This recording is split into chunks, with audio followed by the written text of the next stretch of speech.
Support Laneside. Get something cool. Hey everybody, and welcome to another edition of Laneside Reviews. As always, I'm the bearded beast, Rob Johnson, joined once again by Scoops Porter. And we've got some really exciting stuff to show you on this episode, so why don't we take it Laneside and see how it's stacked up.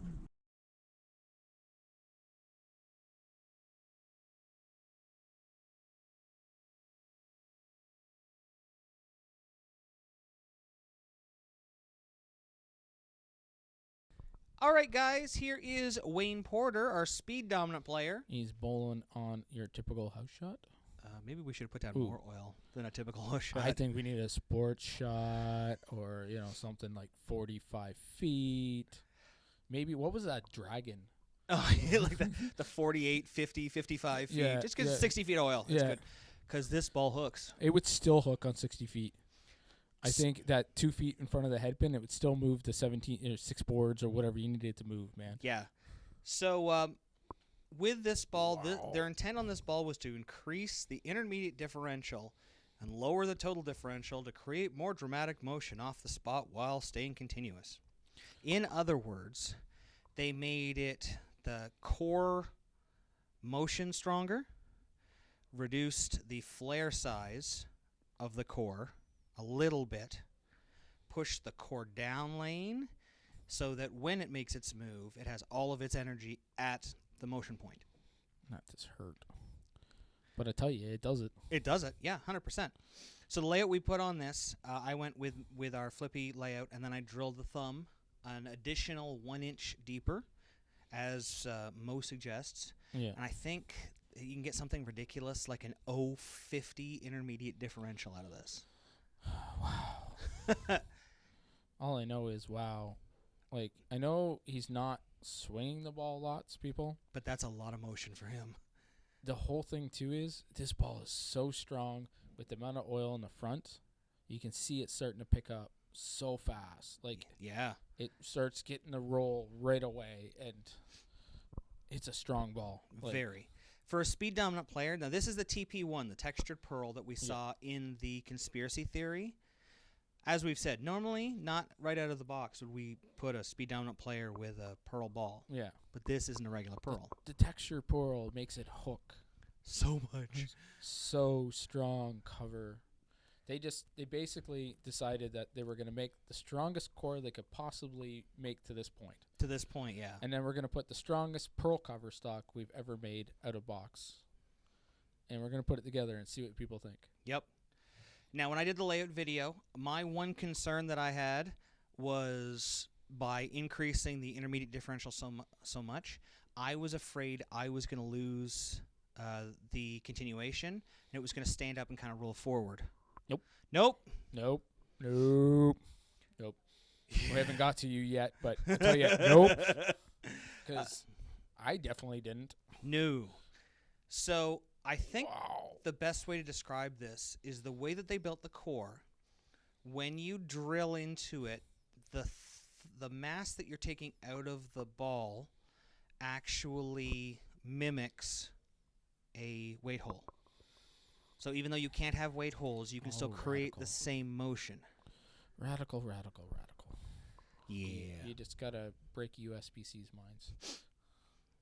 As soon as they Pulling their think hair they've out. got the answers, we change the question.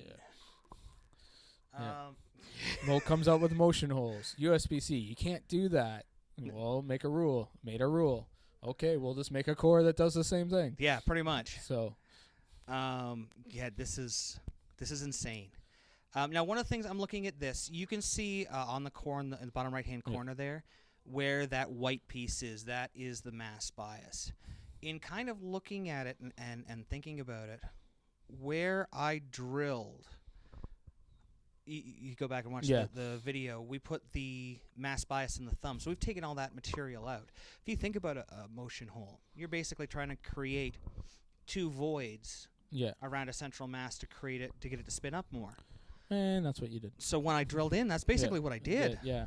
You just took away that part that sticks out like the nose of the core. So now you just got that one disc thing. That that's down there. giant, mass spinning up.